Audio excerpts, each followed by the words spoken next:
Hello，各位车友，大家好，欢迎参加捷安特旅行社单车旅游的活动。我们制作线上说明会呢，就是希望在出发前，让您可以先了解单车旅游的概况。这一篇我们先介绍带队的模式。带队的模式，我们主要会分3个部分来说明。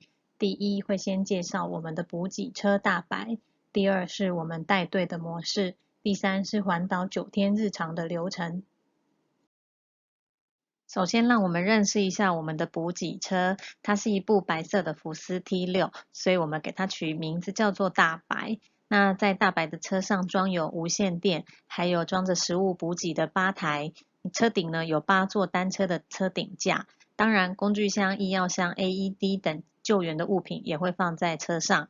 大白的任务啊，除了路况前导之外，还会再送我们的行李。休息时，我们会围在它旁边吃着补给的食物。路上如果遇到单车故障时，开着大白的技师也会往前救援。偶尔如果遇到体力不济或者是受伤的时候，也能上车休息一下。大白是我们环岛的好伙伴。我们的行程依据每一团参团人数不同，会配置为数不同的补给车，还有工作人员跟着队伍。这里我以2部补给车、3位骑士工作人员做举例。首先会有我们的领队，他会开着补给车，载着我们的小行李、补给的食物，他会开车开在队伍的最前面做前导车。另外一位呢，由技师，他会开着押队车，载着我们的大行李，永远跟在队伍的最后面。所以如果前面有爆胎、故障，有一些突发状况，他会立刻往前救援。再来呢，就是跟着大家一起骑车的工作人员，以3位骑士举例。首先呢，会骑在队伍最前面的人呢，他就是领骑。我们的领骑是人肉卫星导航，他会带领大家骑乘我们规划好的路线，所以请千万不要超过他，不然错过下一个转弯的路口就容易迷路啦。再来，有一位骑在队伍最后面的呢，是押队。不管您骑得有多慢，押队人会永远跟在队伍的最后面，以确保没有人掉队。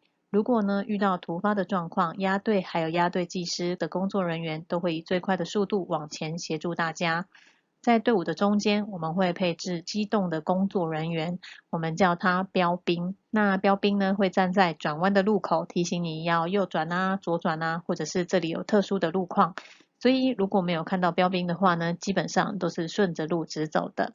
那标兵完成任务之后，他会需要超过队伍，回到领旗的旁边，准备下一个任务。所以呢，当他超车往前的时候，请不要跟着他超车，这个很危险，请记得稳定自己的配速就好了。如果在路上遇到脚踏车爆胎或者是机械故障，要怎么办？首先当然是先把车子牵到路边，如果这个路肩呢，它的空间可以停得下维修的大白是最好的。然后呢，在这个地方等经过的工作人员，或者是打电话通知领队，跟领队说你现在的位置还有脚踏车的状况，那维修车、维修技师就会赶到现场，赶快帮您做维修。如果呢，这个故障的问题是可以现场维修，他就会赶快把它处理好。如果不行的话呢，他就会换上备车，让你继续出发。单车旅游难免会遇到有人受伤，如果骑乘过程中不小心受伤怎么办？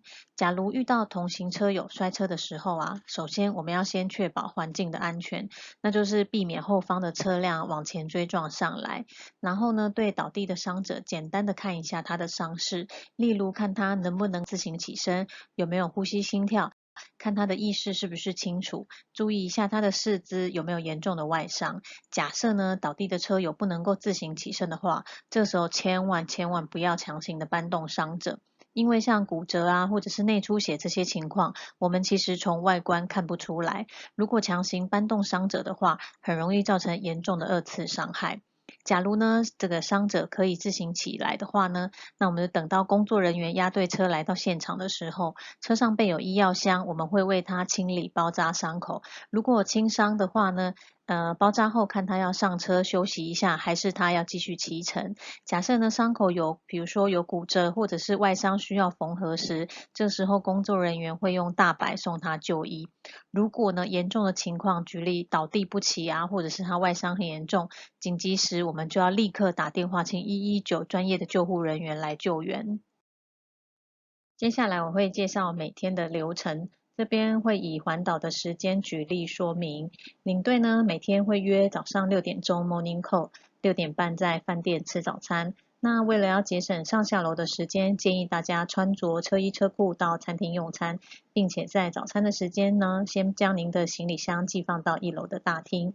7点15分集合之后呢，可以将你的行李呢先拉上车，然后跟着做完暖身操。7点半之前将装备穿戴整齐，装水擦防晒。听了领队做完当天行程说明之后，再为大家一起牵车出发。每天都有好几个休息点，平均骑15到25公里，大概是1小时左右会休息一次。那休息的时间呢，都是以整队的车友最后一位车友抵达休息点开始推算10分钟是我们的休息时间。休息时有几件事情要做的，第一个呢是在骑乘过程中，如果觉得单车有故障啊、有异音的时候，要赶快先签给维修技师维修。再来呢，一定要赶快去上厕所、吃东西、装水、擦防晒，10分钟一下子就过了。领队会集合大家做下一段路的安全提醒，之后呢就会一起牵车出发哦。长途的单车旅游啊，补给非常的重要，尤其9天的环岛啊，更是体力还有耐力的考验呐。很多车友很可爱啊，想说要趁环岛的时候来减肥啊，千万不要这么想。我们呢要随时补充热量啊，才有长途长时间运动的体力。另外呢，一定要记得多喝水。喝水呢，可以帮助身体的代谢，还能够预防抽筋。更重要的是啊，多喝水啊，才不会脱水啊、中暑。严重的话，引起热衰竭可就不好了。那在休息的时候呢，一定要多多的伸展，还有多拉筋，可以舒缓身体的疲劳。那在补给车上呢，会准备水啊、当季水果、香蕉，还有宝矿力粉。吃香蕉，还有喝运动饮料，补充身体钠、钾、离子、电解质，这些呢可以预防抽筋。另外啊，千万不要怕麻烦啊，不擦防晒。如果晒伤的话，身体会红肿、发炎、起水泡啊，哇，这会让接下来的骑程非常的痛苦。所以呢，擦防晒是防止晒伤，不是防止晒黑的。那还有很多车友啊，怕骑车骑到烧裆，会买防摩擦膏或者是凡士林来使用。这时候一定要注意呢，保持下裆的干爽还有干净。通常我们会在傍晚5点左右到饭店，最大的原则就是努力不要让大家夜骑呀。那到饭店以后呢，领骑会带大家到停车场停放单车，那个时候就听领骑的指示，看是要一正一反，或者是如何叠放单车。车子停好之后呢，就回到大厅，跟着领队一起收操。收完操，领队会宣布当天的有一些注意事项，然后介绍饭店的设施，宣布晚餐的时间跟地点，发房卡给大家，领完行李就可以回房间洗澡休息。那通常会约进房间之后1个小时吃晚餐。那晚餐以后呢是自由的时间，大概还要洗车衣啊什么的。如果呢，是第一次到当地的话，可以去附近走一走，但是记得明天还有很长的路要骑车，所以呢，要记得把握时间，早早休息。以下是单车旅游常见的问题。第一题是我可以使用自己的坐垫啊、踏板啊，还是其他的单车配件吗？答案是可以的哦。只要报到的当天带着您的踏板啊、坐垫或者是其他的配件，那再交给现场的技师，技师会现场帮您更换。那第二题是，骑不动怎么办？我可以上车吗？车上的位置够不够坐？我们以2台大白来举例，通常车上可能会有4到6个位置不同。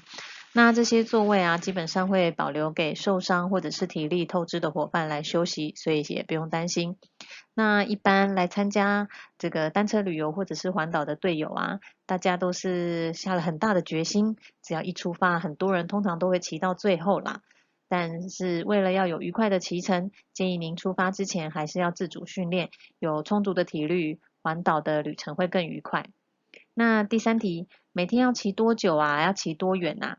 答案是我们依照行程骑乘的里程数会有不一样。假设您在网站上看到我们环岛的行程，大概每天会骑80到120公里。如果是在单纯这种3、4天花东旅游的行程，每天大概骑50到70公里。原则上都是早上7点半出发，中午会休息1个小时左右，然后大概傍晚5点左右会到饭店。每一团呢，速度会依照团员的不同，可能快慢会不一样，都是现场的领队会调配速度。那我们最大原则就是避免夜骑，然后安全优先。最后一个问题也是大家最常问的问题，下雨天怎么办啊？台风天还能够骑车吗？其实答案是可以的。其实天气的变化啊，晴时多云，有时候下一点小雨，这些都是单车环台的体验。那我们车上呢，准备一件单车专用的雨衣，只要安全无虞，装备齐全，其实骑乘是风雨无阻的。那在骑乘的过程当中啊，领队会随时的注意天气的预报。那如果有遇到什么豪大雨特报啊、台风预报之类的啊，那有安全疑虑的话呢，领队会提早的将活动暂停，会有相关的应变措施。例如有时候会有暂停骑乘啊，或者是以巴士来接驳等等的方案，所以请不用担心。好啦，谢谢您的聆听。以上是我们带队模式的介绍。如果您对于这个带队的方式，或者是单车旅游的行程，还有任何的疑虑，或者是有担心的话呢，欢迎跟我们的领队联络。那您的行前通知上面都有当团领队的电话，或者是您可以打电话进来捷安特旅行社，我们都有服务专员可以为您服务。谢谢您，到时候见喽，拜拜。